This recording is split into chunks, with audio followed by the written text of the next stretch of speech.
నమస్తే CH9 TV news కి స్వాగతం. Breaking news. చిత్తూరు జిల్లాలో సంచలనం. భూమి అమ్మి గ్రామం విడిచి వెళ్లిపోవాలంటూ బెదిరింపులు. చిత్తూరు జిల్లా తవణంపల్లి మండలం ఎగువ మత్యం గ్రామంలో భూ వివాదం తీవ్ర ఉద్రిక్తతకు దారితీసింది.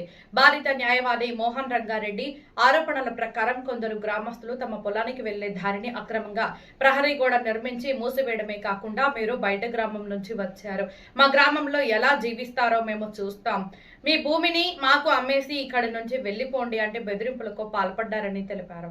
అంతేకాకుండా తమ కుటుంబ సభ్యులపై మూకుమ్మడిగా దాడి చేసి గాయపరిచారని, గ్రామంలో ఉండనివ్వకుండా మానసికంగా వేధిస్తున్నారని ఆవేదన వ్యక్తం చేశారు. జాయింట్ కలెక్టర్ నిర్మాణాలు నిలిపివేయాలని ఆదేశించినప్పటికీ వాటిని పట్టించుకోకుండా తిరిగి పనులు కొనసాగుతున్నాయని ఆరోపించారు. భూమి అమ్మి వెళ్లిపోండి, లేకపోతే గ్రామంలో బతకనివ్వం అనే హెచ్చరికలు ఇప్పుడు జిల్లాలో చర్చనీయాంశంగా మారాయి.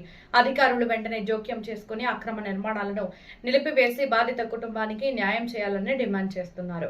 ఈ వివాదం వెనుక అసలు నిజాలు ఏమిటి, అధికారుల చర్యలు ఎలా ఉండబోతున్నాయి? పూర్తి వివరాల కోసం చూస్తూనే ఉండండి CH9 TV news. CH9 TV ప్రజల సమస్యలపై నిరంతర పోరాటం.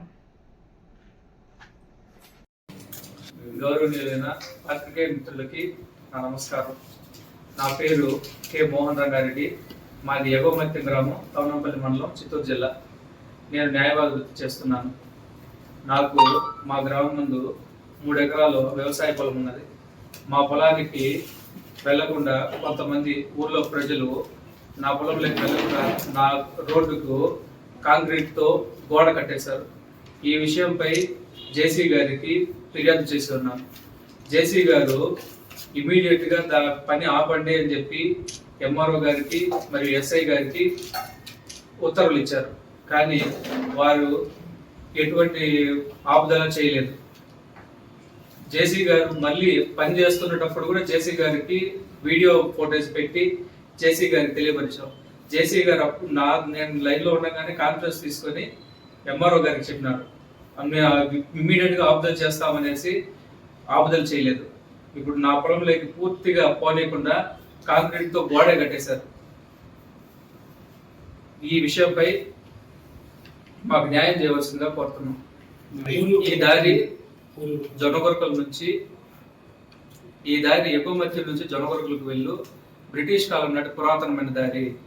ఈ దారి గుండా 3 గ్రామాల కనెక్టివిటీ ఉన్నది. ఈ ఆయకట్టులో ఈ దారి యొక్క ఆయకట్టులో సుమారు 100 ఎకరాల పైనగా వ్యవసాయ భూములు ఉన్నాయి. ఈ భూములన్నింటికి కూడా రోడ్డు పోనీయకుండా చేయడం మెయిన్ ఎజెండాగా పెట్టుకొని ఎగుమతి గ్రామ ప్రజలు వాంటెడ్గా నా ప్రాపర్టీలు అంటే రస్తాలు ఇల్లీగల్ ప్రయత్నాలు చేస్తున్నారు. నన్ను ఇబ్బంది పెట్టాలనే ముఖ్య ఉద్దేశంతో నేను లోపలికి వెళ్ళేటువంటి దారి అందు కాంక్రీట్తో గోడే కట్టేసినారు. కడగాల పైన సిమెంట్ రాళ్లతో గోడే కట్టున్నారు. మాసం ముందు మేము ఆ దారి నుండే రాకాసి గుట్టకెక్కి దీపం పెడతా ఉన్నాము. ఇప్పుడు ఆ దారిని కూడా పూర్తిగా బ్లాక్ చేయాలనే మెయిన్ సదుద్దేశంతో ఎగుమతి గ్రామ ప్రజలు ఇదంతా చేస్తున్నారు. ఇదే రాకాశగుట్ట యందు క్వారీ ఉన్నది. కొంతమంది దాని కాజాలన్న దుర్బుద్ధితో ఈ రోడ్డుని బ్లాక్ చేసి దాన్ని తరలించాలనే ప్రయత్నం చేస్తున్నారు. ఏమి జరగకుండా ఉంటే ఈ క్వారీని మొత్తం కాజేయించే ఉద్దేశంతో ఇలాంటి విషయాలన్నీ చేస్తున్నాము.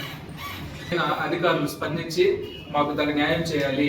ఈ విషయంపై అబ్జెక్షన్ చేసినటువంటి మా తమ్ముడిని, నా భార్యని, మా ఫాదర్ని రక్తగాయాలు చెలా కొట్టి గాయపరిచారు. ఊళ్ళో కొంతమంది ఇది అన్యాయం అని చెప్తే వాళ్ళపైకి 40 మంది దాడి చేసినారు. వారిపైన పోలీస్ కేసు పెడితే కూడా పోలీసు వారు కూడా ఎటువంటి చర్యలు తీసుకోలేదు. ఈ దినం వరకు కూడా ఎటువంటి చర్యలు తీసుకోలేదు. ఇప్పటికి కూడా నా భార్య, మా ఫాదర్ ఇద్దరు వచ్చి హాస్పిటల్లో ట్రీట్మెంట్ తీసుకుంటున్నారు. గవర్నమెంట్ హాస్పిటల్లో ట్రీట్మెంట్ తీసుకుంటున్నారు. పోలీసు వారు, రెవెన్యూ వారు కలిసి ఇల్లీగల్ కన్స్ట్రక్షన్స్ ని ఇమ్మీడియట్ గా ఆపుదల చేయవలసిందిగా ప్రార్థిస్తున్నాను.